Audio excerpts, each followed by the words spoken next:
अस्सलाम वालेकुम second year students, मैं हूं अब्दुल रज़ाक और चैप्टर 16 ऑल्टरनेटिंग करंट में थ्योरेटिकली लास्ट टॉपिक है जिसका नाम है मॉड्यूलेशन। इस टॉपिक के अंदर हम ये डिस्कस करेंगे कि किसी ऑडियो सिग्नल को लॉन्ग डिस्टेंस ट्रांसमिशन के लिए किस तरीके से मॉड्यूलेट या चेंज किया जाता है, और इसके अलावा different type of radio stations को भी डिस्कस करेंगे कि किस तरीके से कुछ रेडियो स्टेशंस एम्पलीट्यूड मॉड्यूलेशन और कुछ रेडियो स्टेशंस फ्रीक्वेंसी मॉड्यूलेशंस को यूज करते हैं, और दोनों टाइप की मॉड्यूलेशंस के क्या क्या एडवांटेजेस और डिसएडवांटेजेस हैं। सो डिटेल डिस्कशन व्हाइट बोर्ड पे होगी। चलते हैं अपने व्हाइट बोर्ड की तरफ। डियर स्टूडेंट्स, हम चैप्टर नंबर 16 ऑल्टरनेटिंग करंट में आज स्टार्ट करने जा रहे हैं इस चैप्टर का थ्योरेटिकली लास्ट टॉपिक, जिसका नाम है मॉड्यूलेशन। मॉड्यूलेशन क्या है, इसके लिए हम जरा एक हेडिंग पढ़ लेते हैं, इंट्रोडक्शन। इंट्रोडक्शन में हम सबसे पहले ये बताएंगे कि जब एक ट्रांसमीटर से सिग्नल जनरेट होता है, वो ट्रैवल करता है हंड्रेड्स या फिर थाउजेंड्स ऑफ किलोमीटर, और उसके बाद रिसीवर के एंड के ऊपर पहुंच जाता है। फॉर एग्जांपल, रिसीवर क्या होगा, एक रेडियो सेट जो कि हमें ऑडियो डिस्प्ले करके दे सकता है, या फिर एक टेलीविजन सेट जो हमें ऑडियो के साथ साथ पिक्चर भी डिस्प्ले करके देता है। तो यहाँ पे एक जनरेटेड सिग्नल को फार ऑफ प्लेसेस तक अगर हमने पहुंचाना हो तो इसके लिए हमें उसे हाई फ्रीक्वेंसी बनाना पड़ता है। वजह क्या है कि जब एक लो फ्रीक्वेंसी सिग्नल होता है तो low frequency signal, planks law जो आपने फर्स्ट ईयर केमिस्ट्री चैप्टर 5 में पढ़ा हुआ है, HF या फिर hc/λ, जिसमें केमिस्ट्री की बुक ने फ्रीक्वेंसी को इस सिंबल ओमेगा से रिप्रेजेंट किया था। तो यहाँ पे जब लो फ्रीक्वेंसी सिग्नल होता है या लॉन्ग वेवलेंथ सिग्नल होता है तो वो बहुत ही कम एनर्जी कैरी करता है। इसका मतलब है low frequency signal carries low energy that is dissipated easily by some dispersive medium। That means अगर किसी मीडियम से इन वेव्स ने पास करना हो तो उस पार्टिकल के मॉलिक्यूल्स या एटम से कोलिजन के बाद ये एनर्जी आहिस्ता आहिस्ता कम होती चली जाती है, और चूंकि ये वेव्स पहले ही बहुत कम एनर्जी कैरी करती हैं इसलिए जल्द ही वो एनर्जी खत्म हो जाती है। इसलिए लो फ्रीक्वेंसी सिग्नल को हम फार ऑफ प्लेसेस तक नहीं भेज सकते। अब अगर हम बात करें ऑडिबल फ्रीक्वेंसी रेंज की, तो ह्यूमन के लिए ये फ्रीक्वेंसी रेंज 20 हर्ट्ज से लेके 20,000 हर्ट्ज तक होती है। डेली लाइफ में हम जो कन्वर्सेशन करते हैं उसमें जो फ्रीक्वेंसीज हैं वो 1000 हर्ट्ज से कम ही होती हैं, इससे ज़्यादा नहीं होती। इसका मतलब है कि अगर हम एक 1000 हर्ट्ज के ऑडियो फ्रीक्वेंसी को, जिसकी वेवफॉर्म लेट से इस तरह की है, उसको अगर एक इलेक्ट्रिकल सिग्नल में तब्दील कर देते हैं और ये इलेक्ट्रिकल सिग्नल फीड कर दिया जाता है इस तरह से किसी ट्रांसफार्मर की प्राइमरी कॉइल को, और फर्दर ये फीड कर दिया जाता है किसी एंटीना को, तो एंटीना स्पेस के अंदर ये वेव्स जनरेट कर देगा जो आगे ट्रैवल करना, प्रोपेगेट करना स्टार्ट कर देंगी। लेकिन 1000 हर्ट्ज बहुत कम एनर्जी कैरी करेगा और ये एनर्जी बहुत ज़्यादा दूर तक डिस्पर्सिव मीडियम में नहीं पहुंच पाएगी। इसलिए हम यहाँ पे एक फैक्ट लिख देते हैं। फैक्ट क्या है, to transmit a signal to longer distances its frequency must be high. Frequency high होने की वजह से एनर्जी ज़्यादा होगी और वेवलेंथ बहुत ही कम हो जाएगी, शॉर्ट वेवलेंथ होंगी। सो इसके लिए हम क्या करते हैं कि ये जो हमारा लो फ्रीक्वेंसी ऑडियो सिग्नल है जिसके लिए अभी हमने वेव ड्रॉ की थी, अब हम इस ऑडियो सिग्नल को साइन वेव की तरह डिस्कस कर लेते हैं क्योंकि इसको ज़रा ड्रॉ करना आसान है। सो अगर इस तरीके से एक साइन वेव वाला ऑडियो सिग्नल प्रोवाइड किया गया है किसी ट्रांसमीटर को, तो ये सिग्नल इलेक्ट्रिकल सिग्नल में तब्दील होने के बाद और इलेक्ट्रोमैग्नेटिक वेव्स में कन्वर्ट होने के बाद बहुत ज़्यादा डिस्टेंस तक ट्रैवल नहीं करेगा। इसलिए हम इस लो फ्रीक्वेंसी ऑडियो सिग्नल को मिक्स करते हैं इसके साथ एक हाई फ्रीक्वेंसी कैरियर वेव के साथ, और इस प्रोसेस को हम क्या कहते हैं, इस प्रोसेस को हम कहते हैं मॉड्यूलेशन। बुक ने इस प्रोसेस की ब्लॉक डायग्राम भी ड्रॉ की है।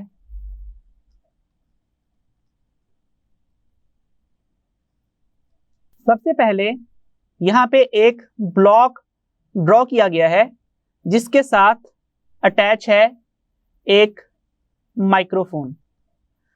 जब हम इस माइक्रोफोन के करीब कोई बात करते हैं तो यहां से कंप्रेशनल वेव्स जनरेट होती हैं, साउंड वेव्स जनरेट होती हैं। ये इस माइक के जरिए से, जो कि एक सेंसर है, सेंसर क्या होता है, एक ऐसा डिवाइस जो किसी भी नॉन इलेक्ट्रिकल सिग्नल को इलेक्ट्रिकल सिग्नल में तब्दील कर दे। तो माइक से होती हुई ये वाली लॉन्गिट्यूडनल साउंड वेव्स तब्दील हो जाती हैं इलेक्ट्रिकल सिग्नल के अंदर, और ये इलेक्ट्रिकल सिग्नल यहाँ पे इस ब्लॉक के अंदर क्या किया जाता है, एम्पलीफाई किया जाता है। एम्पलीफाई होने के बाद ये सिग्नल आगे इस वायर में ट्रेवल करता हुआ एक और ब्लॉक तक पहुंचता है।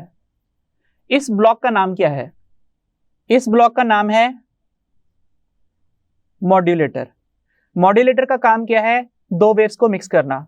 एक यहाँ पे माइक सेंसर के जरिए से जो हमने ये साउंड वेव्स प्रोवाइड की हैं, जो अब इस तरीके से एक इलेक्ट्रिकल सिग्नल में तब्दील हो चुकी हैं, फिलहाल हम साइन वेव की बात कर रहे हैं। इसके साथ एक और ब्लॉक यहाँ पे मौजूद होगा जो कैरियर वेव जनरेट करेगा। लेट्स से मैं यहाँ पे इस तरह से ड्रॉ कर देता हूँ कि इस जगह के ऊपर ये एक हाई फ्रीक्वेंसी कैरियर वेव है जो बहुत ज़्यादा डिस्टेंसेस तक बगैर कंप्लीटली डिस्पर्स हुए, ज़ाया हुए, वेस्ट हुए ट्रैवल कर सकती है। मॉड्यूलेटर इन दोनों वेव्स को मिक्स करेगा और मिक्स करने के बाद इस लाइन में जनरेट कर देगा एक मॉड्यूलेटेड सिग्नल। यहाँ पे हम लेबल कर देते हैं कि what is it, it is a modulated signal. और ये मॉड्यूलेटेड सिग्नल जो यहाँ पे जनरेट हो जाता है, जो कि इस तरह से मौजूद होता है एम्पलीट्यूड मॉड्यूलेशन के केस में। फिलहाल मैंने जो डायग्राम बनाई है वो एम्पलीट्यूड मॉड्यूलेशन की ड्रॉ की है, लेकिन एम्पलीट्यूड मॉड्यूलेशन क्या होती है ये हम आगे चल के डिस्कस करेंगे। बहरहाल ये मॉड्यूलेटेड सिग्नल इसके बाद फीड कर दिया जाता है किसको? एम्पलीफायर को। एम्पलीफायर से फीड होने के बाद ये एंटीना को फीड किया जाता है और एंटीना से जनरेटेड वेव्स बहुत लॉन्ग डिस्टेंसेस तक ट्रैवल करती हैं। अच्छा, अब नेक्स्ट ये कि ये जो मॉड्यूलेटर हैं ये दो तरह की मिक्सिंग करते हैं। तो इसके लिए हम यहाँ पे हेडिंग लिख लेते हैं, types of modulation. Types of modulation दो हैं।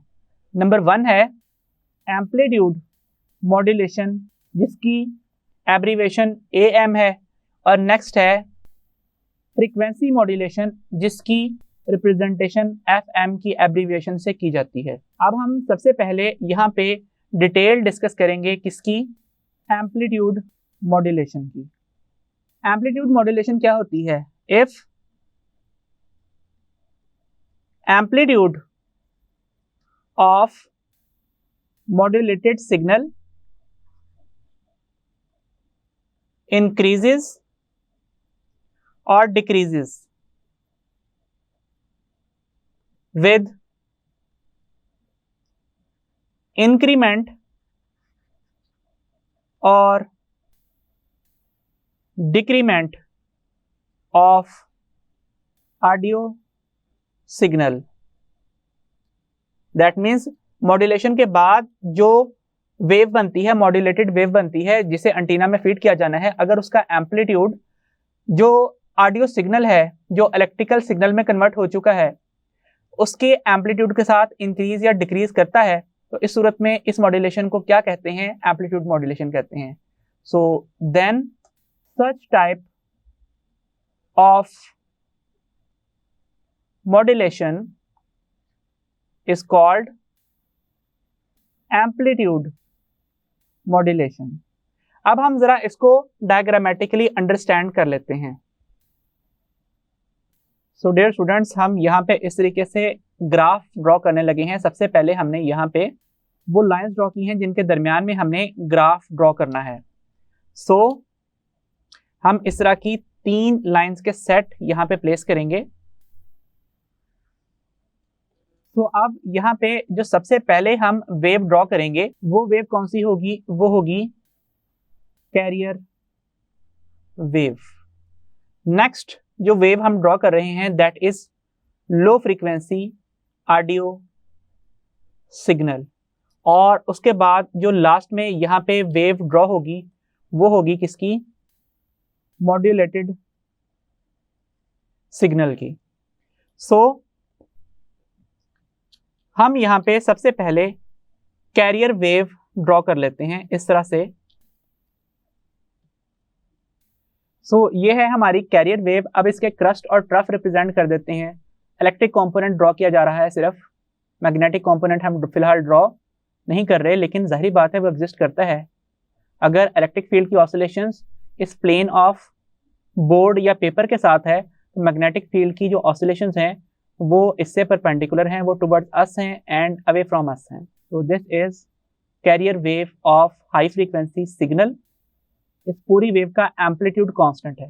एम्पलीट्यूड क्या होता है, किसी भी मीन पोजीशन से एक्सट्रीम पोजीशन तक का ये जो डिस्टेंस है, ये डिस्टेंस क्या कहलाता है, ये डिस्टेंस एम्पलीट्यूड कहलाता है। लेट्स से ये कैरियर वेव है जिसकी फ्रीक्वेंसी है 600 किलो हर्ट्ज। अब आप इसके ऊपर फीड करेंगे एक लो फ्रीक्वेंसी ऑडियो सिग्नल, और ऑडियो सिग्नल हम जरा इस तरह से ड्रॉ कर लेते हैं। तो ये है हमारा ऑडियो सिग्नल जिसने फीड होना है, जिसने कैरियर वेव के अंदर मिक्स होना है मॉड्यूलेटर के जरिए से। लेट्स से इस सिग्नल की फ्रीक्वेंसी 500 हर्ट्ज है। दैट मीन्स जो हम डेली लाइफ में कन्वर्सेशन करते हैं उससे अभी भी हाई है। आमतौर पे हमारी कन्वर्सेशन की फ्रीक्वेंसी इसके इर्द गिर्द या इससे कम भी हो सकती है। तो भाई अब ये दोनों वेव्स एडअप होंगी, मिक्सअप होंगी, और इसका नतीजा क्या आएगा कि जो हमें वेव मिलेगी, मॉड्यूलेटेड सिग्नल मिलेगा, वो कितने हर्ट्ज का मिलेगा, 600 किलो हर्ट्ज का मिलेगा। तो 600 किलो हर्ट्ज का हम यहाँ पे मॉड्यूलेटेड सिग्नल सबसे पहले तो ड्रॉ करते हैं इस तरह से।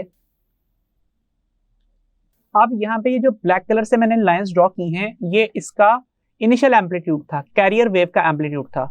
अगर हम मॉड्यूलेटेड सिग्नल की बात करें, अब इस डायग्राम में यहाँ पे ये जो एम्पलीट्यूड है ये इनिशियल एम्पलीट्यूड है कैरियर वेव का। अब क्योंकि एम्पलीट्यूड मॉड्यूलेशन है और मॉड्यूलेटेड सिग्नल का एम्पलीट्यूड चेंज होना है विद एम्पलीट्यूड ऑफ सिग्नल, इस सिग्नल की बात हो रही है ऑडियो सिग्नल की, तो इसलिए हम यहाँ पे जो इंक्रीज्ड एम्पलीट्यूड है उसको इस रेड कलर की लाइंस के पेयर के अंदर रिप्रेजेंट करेंगे इस तरह से, और जो यहाँ पे आने वाले ट्रफ के लिए डिक्रीज्ड एम्पलीट्यूड है उसको रिप्रेजेंट करेंगे इन पर्पल कलर्ड लाइंस के जरिए से इस तरह से। सो अब नतीजा क्या होगा, नतीजा ये होगा कि जब यहाँ पे कैरियर वेव और ऑडियो सिग्नल मिक्स होंगे तो इस पॉइंट के ऊपर, जिस वक्त यहाँ पे ऑडियो सिग्नल 0 एम्पलीट्यूड के ऊपर मौजूद है, मीन पोजीशन के ऊपर मौजूद है इसकी वेव, तो उस वक्त जो हमारा मॉड्यूलेटेड सिग्नल है उसका एम्पलीट्यूड भी तकरीबन उतना ही होगा जितना कि कैरियर वेव का एम्पलीट्यूड है, और फ्रीक्वेंसी भी सेम वही होगी। लेकिन जब यहाँ तक आते आते ये जो ऑडियो सिग्नल है इसके इलेक्ट्रिकल सिग्नल की इंस्टेंटेनियस डिस्प्लेसमेंट एम्पलीट्यूड के इक्वल हो चुकी होगी, तो उस वक्त यहाँ पे जो मॉड्यूलेटेड सिग्नल है उसका एम्पलीट्यूड भी इस स्टार्टिंग एम्पलीट्यूड से बढ़ता बढ़ता क्या हो चुका होगा, मैक्सिमम हो चुका होगा, लेकिन इसकी फ्रीक्वेंसी तब्दील नहीं हुई होगी। और उसके बाद यहाँ तक आते आते इसने दोबारा अपने इनिशियल एम्पलीट्यूड पे चले जाना है। दैट मीन्स जो कैरियर सिग्नल है उसके एम्पलीट्यूड पे आ जाना है, और उसके बाद जब यहाँ पे ट्रफ पे पहुंचेंगे तो इस वक्त ये एम्पलीट्यूड डिक्रीज करता करता इस तरह से इन दो लाइंस के अंदर आ जाएगा, और उसके बाद फिर से ये इंक्रीज करना स्टार्ट करेगा इस तरह से, और क्रस्ट के ऊपर इंक्रीज करता करता ये फिर से मैक्सिमम डिस्प्लेसमेंट पे चला जाएगा, और फिर से डिक्रीज करता करता कैरियर वेव के एम्पलीट्यूड तक पहुंचेगा, और फिर ट्रफ आने पे डिक्रीज करता हुआ ये शेप इख्तियार कर लेगा, और फिर से ये इंक्रीज करना स्टार्ट करेगा। तो इसका मतलब क्या हुआ, इसका मतलब ये हुआ कि यहाँ पे जो मॉड्यूलेटेड सिग्नल है उसकी फ्रीक्वेंसी तो चेंज नहीं हो रही, लेकिन उसका एम्पलीट्यूड चेंज हो रहा है with amplitude of audio signal, जिसको हमने लॉन्ग डिस्टेंस के ऊपर ट्रांसमिट करना है। तो ये हमने एम्पलीट्यूड मॉड्यूलेशन की जो मिक्सिंग का प्रोसेस है वो एक्सप्लेन किया। अब हम यहाँ पे ये डिस्कस कर लेते हैं कि एम्पलीट्यूड मॉड्यूलेशन की जो फ्रीक्वेंसी रेंज है वो कितनी होती है। तो बुक के मुताबिक ये फ्रीक्वेंसी रेंज 540 किलोहर्ट्ज से लेके 1600 किलोहर्ट्ज तक होती है, जहां पे हम ये बात जानते हैं कि 1 किलो का मतलब 10⁻³ या फिर 1000 होता है। अब हम यहाँ पे एडवांटेज डिस्कस कर लेते हैं एम्पलीट्यूड मॉड्यूलेशन का। Since signals generated after amplitude modulation are totally internally reflected by an upper layer of our atmosphere, so an AM broadcast can be received worldwide। इस बात का क्या मतलब हुआ कि लेट से अगर ये अर्थ है और यहां तक एटमॉस्फेयर मौजूद है, तो जो एएम की ब्रॉडकास्ट होती है वो इस तरीके से एटमॉस्फेयर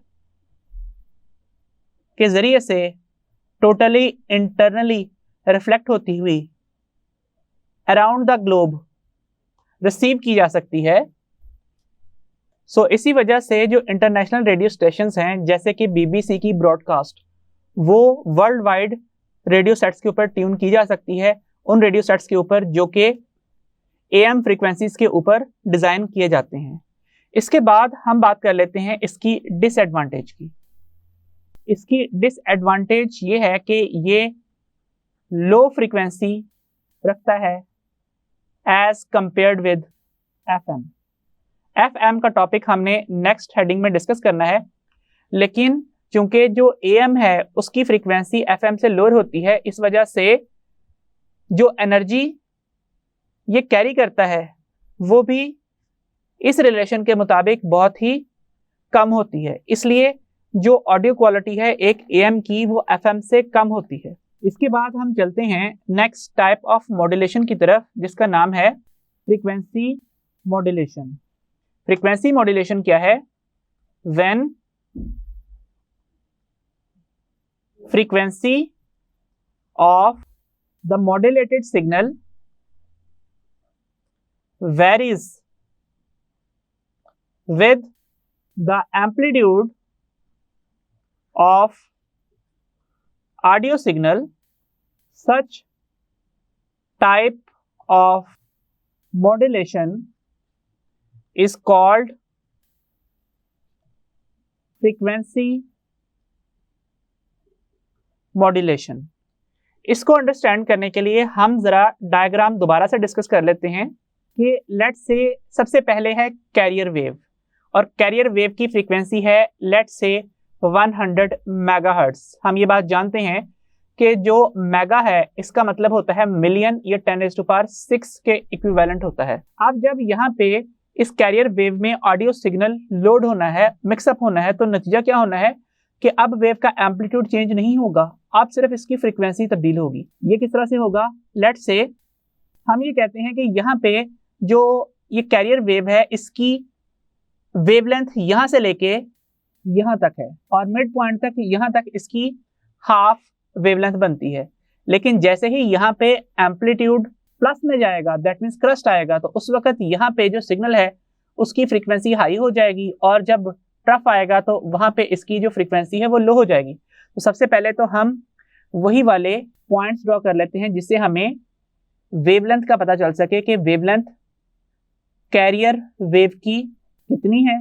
और इसके बाद अब हम एफएम की वजह से यहाँ पे आने वाली वेरिएशंस को इस तरह से ड्रॉ करेंगे कि जिस जगह के ऊपर क्रस्ट आ रहा है वहाँ पे फ्रीक्वेंसी थोड़ी सी हाई ड्रॉ कर देंगे, और जहाँ पे ट्रफ आ रहा है वहाँ पे फ्रीक्वेंसी थोड़ी सी कम रिप्रेजेंट कर देंगे।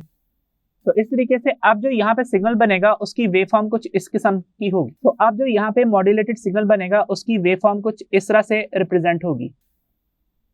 सो अब ये मॉड्यूलेटेड सिग्नल होगा, इसकी फ्रीक्वेंसी भी 100 मेगाहर्ट्ज होगी और इस रेडियो स्टेशन से जो हमें ट्रांसमिशन रिसीव होती है उसके ज़रिए से हम, और इस फ्रीक्वेंसी पे ऑपरेट करने वाला जो रेडियो स्टेशन है उसे हम क्या नाम देते हैं, FM 100 का नाम देते हैं। सो ये हमारी मॉड्यूलेटेड सिग्नल की वेव फॉर्म है और जो ऑडियो सिग्नल है उसकी फ्रीक्वेंसी लेट्स से 300 हर्ट्ज है। तो अब हमने देखा कि यहाँ पे एम्पलीट्यूड तो चेंज नहीं हो रहा लेकिन फ्रीक्वेंसी चेंज हो रही है। जब यहाँ पे क्रस्ट आता है तो फ्रीक्वेंसी हाई हो जाती है और जब ट्रफ आता है तो फ्रीक्वेंसी लो हो जाती है, वेवलेंथ लेंथी हो जाती है। सो अब आप जरा इन दोनों टाइप की जो मॉड्यूलेटेड वेव्स हैं इनको कंपेयर कीजिए। यहाँ पे फ्रीक्वेंसी चेंज नहीं हुई थी, सिर्फ एम्पलीट्यूड इंक्रीज या डिक्रीज किया था, लेकिन अब वाला जो केस है उसके अंदर फ्रीक्वेंसी चेंज नहीं हो रही और एम्पलीट्यूड चेंज हो रहा है।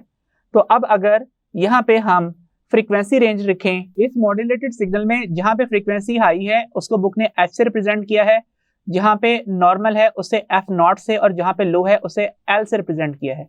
यहाँ पे फिर नॉर्मल फ्रीक्वेंसी है, यहाँ पे हाई फ्रीक्वेंसी है और यहाँ पे फिर से F0 है और यहाँ पे लो फ्रीक्वेंसी है। तो इस तरीके से इस जगह के ऊपर ये वेरिएशंस कॉन्टिन्यूसली आगे प्रोसीड करती रहती हैं कि कभी नॉर्मल फ्रीक्वेंसी आती है, कभी हाई, कभी फिर नॉर्मल और कभी फिर लो फ्रीक्वेंसी आती है। अब हम यहाँ पे डिस्कस कर लेते हैं FM की फ्रीक्वेंसी रेंज। तो जो FM रेडियो स्टेशंस हैं वो 88 मेगाहर्ट्ज से लेके 108 मेगाहर्ट्ज तक ऑपरेट करते हैं। फिर हम यहाँ पे डिसएडवांटेज डिस्कस कर देते हैं। इसकी डिसएडवांटेज क्या है, FM signal has shorter range as compared with AM। और इसकी रीजन क्या है, इसकी रीजन है because FM frequencies are blocked by obstacles। तो इसका मतलब है बिल्डिंग्स, हिल्स वगैरह के जरिए से ये ब्लॉक होती हैं और इनकी बेंडिंग नहीं होती, जबकि जो AM है वो बेंड हो जाती हैं, इस वजह से बहुत दूर तक जाती हैं। लेकिन FM चूंकि ऑब्स्टेकल से ब्लॉक हो जाती हैं, इस वजह से उनकी रेंज बहुत ज्यादा नहीं है। अब हम डिस्कस कर लेते हैं एडवांटेज। तो FM की एडवांटेज क्या है, it has high frequency, higher frequency कह लें, एज कंपेयर्ड विद AM। तो जब इसकी फ्रीक्वेंसी हाई होगी तो जो एनर्जी ये वेव कैरी करेगी वो भी हाई होगी और जो वेवलेंथ है वो चूंकि शॉर्ट होगी, तो इस वजह से FM बेटर ऑडियो क्वालिटी रखती है। इसके बाद एट रिसीविंग एंड क्या हो रहा होगा उसको ब्रीफ कर लेते हैं। लेट्स से ये एक रिसीविंग एंटेना है और ये अटैच है एक सीरीज, और ये अटैच है एक पैरेलल रेजोनेंस सर्किट के साथ। इस तरह से रजिस्टर R, कैपेसिटेंस C जो कि वेरिएबल होती है यूजुअली, और inductor of self inductance L किसी एंटीना के साथ इस तरह से अटैच है। यहां से जो रिजेक्ट होके जाने वाली फ्रीक्वेंसी है वो इसके बाद फीड होगी किसको, एम्पलीफायर सर्किट को। तो यहाँ पे इस ब्लॉक के जरिए से हम एम्पलीफायर सर्किट रिप्रेजेंट कर देते हैं। और नेक्स्ट यहाँ पे क्या होगा कि एक डिवाइस लगा होगा जो यहाँ से आने वाले सिग्नल को डीमॉड्यूलेट करेगा। सो इस डिवाइस का नाम है डी मॉड्यूलेटर। ये इन दोनों सिग्नल्स को अलग करेगा। अब यहाँ पे जो कैरियर वेव आएगी उसको क्या कर दिया जाएगा, उसको कर दिया जाएगा डिस्कार्ड, और जो ऑडियो सिग्नल आएगा तो ऑडियो सिग्नल को हम फीड कर देंगे स्पीकर्स को।